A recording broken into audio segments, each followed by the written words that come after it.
অভি এসে হঠাৎই আমার হাতে এই গিফটের প্যাকেটটা ধরিয়ে দিল। আমি তো প্রথমে বুঝে উঠতে পারিনি যে এখন আবার কিসের গিফট। এই তো কিছুদিন আগেও আমাকে আমার বার্থডে অ্যাডভান্স গিফটটা দিয়েছে। তারপরে অভি আমাকে বলল এই যে গিফটটা আমাদের জুনের 4 তারিখে লাভ অ্যানিভার্সারি, তো সেই জন্যই দিয়েছে। আর এই গিফটটা দেখে তো আমি ভীষণ খুশি হয়ে গেছি, কারণ এই ব্যাগটা আমার উইশ লিস্টে অনেক দিন ধরে ছিল। আমি একবার অভিকে বলেছিলাম, অনেক দিন আগে বলেছিলাম যে এই ব্যাগটা আমার খুব পছন্দের, আমি একদিন নেব। তো ও সেইটা মাথায় রেখে আমার জন্য অর্ডার করেছে। আর ব্যাগটা সাভানা থেকে নেওয়া, আর ব্যাগের ভিতরে ছিল এতগুলো চকলেট। আমি তো পরপর অ্যাডভান্স গিফট পেয়ে ভীষণ খুশি হয়ে গেছি। তারপরে বিকেলবেলার দিকে আমরা চললাম স্প্ল্যানেটের দিকে। আসলে আমি তো নতুন ফোন নিয়েছি, তোমাদের সাথে ভিডিও শেয়ার করেছি যদিও।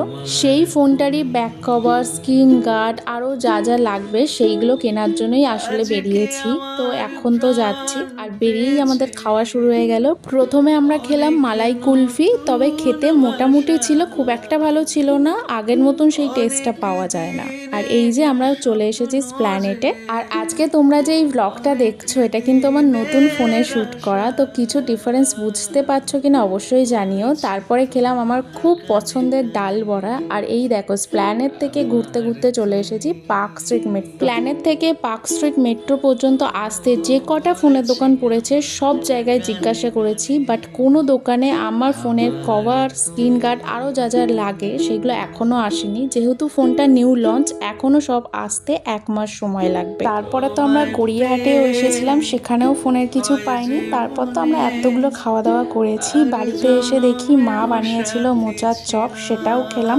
সাথে রাতে ডিনার করে চলে এসেছি এই বাড়িতে। এই বাড়িতে এসে আমিও ভাবলাম যে ওকে গিফটটা দিয়ে দিই। আর এই জিনিসগুলো নিজেই বলেছে আমাকে যে ওর এইগুলো লাগবে, তাই আমি ওর দরকারি জিনিসগুলোই ওকে গিফট করলাম। আমি বেশিরভাগ সময় ওকে কোনো রকম কোনো ড্রেস বা কোনো পারফিউম এই টাইপের জিনিসই গিফট করি, বাট আজকে ও বললো যে এই জিনিসগুলো দরকার, তাই ও আমার থেকে এইগুলোই নিয়ে। তারপরে আমি রোজমেরি ওয়াটারটা ওর মাথায় দিয়ে দিলাম, কারণ দেখো ওর মাথায় টাকের কাছে চুল প্রচণ্ড কম, ঝরে ঝরে পড়েই যাচ্ছে, তাই জন্য এটা ব্যবহার করা। দেখি কেমন কি রেজাল্ট পাওয়া যায়। বিফোর আফটার তোমাদের সাথে শেয়ার করব যদি তোমরা জানতে চাও। আর এই দেখো বোন এসে আইসক্রিম দিল। আজকে এত কিছু খেয়ে দিনটা এখানেই এন্ড করলাম। চলো বাই।